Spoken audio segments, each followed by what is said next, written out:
تماشەکەن criminal یعنی خراپکار یعنی خراپکار کەسێکە کاری خراپە دەکات. runaway یعنی هەڵهات یعنی هەڵهات.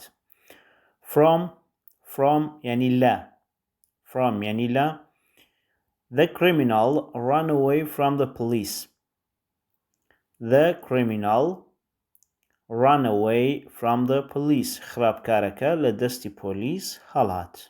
خراپکارەکە لە دەستی پۆلیس هەڵهات. تەماشای ڕستەی دواتریش بکەن، بەڵام بەر لەوەی کە تەماشای بکەن پێتان ئەڵێم کە پاکێجی ئەسعەد بۆ فێربوونی زمانی ئینگلیسی بەو شێوازە فێرتانەکات. هەوڵ بدەن دەستی بخەن پێک هاتووە لە 6 کتێب، زۆر نایابە لە ماوەیەکی کورتە فێری ئینگلیزیتان دەکات. یا مەسەلەن تەماشای ئەم ڕستەیە بکەن.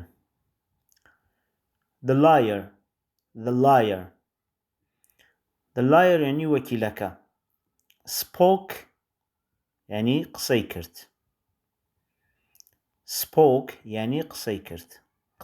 یعنی ڕابردووە، ئێستا نییە. spoke ناڵێ speak، ئەڵێ spoke ڕابردووی speakە. judge یعنی دادوەر بە معنای قەزاوەتکردنیش دەدات، بەڵام لەم ڕستەیە بە معنای دادوەر دەدات.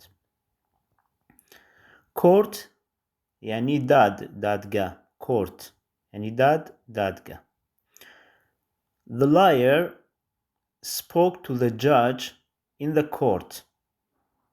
The liar spoke to the judge in the court. وەکیلەکە لە دادگا لەگەڵ دادوەرەکە قسەی کرد. In the court یعنی لە دادگا، یعنی لە ناو دادگاکە. In the court. spoke to the judge یعنی لەگەڵ دادوەرەکە قسەی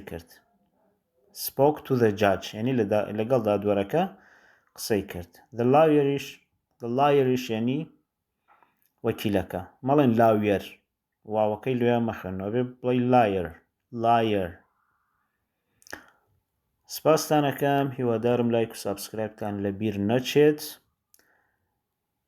لە ڕێگەی پاکێجەکەوە کە کاملە 3500 ڕستەیە و چەند دەقێکی ترە ئەتوانن زۆر بەباشی گۆڕانکاریەکی جدی لە ماوەیەکی کورتدا بەسەر خۆتاندا بێن و فێری زمانێکی جیهانی ببن. هەر بژین.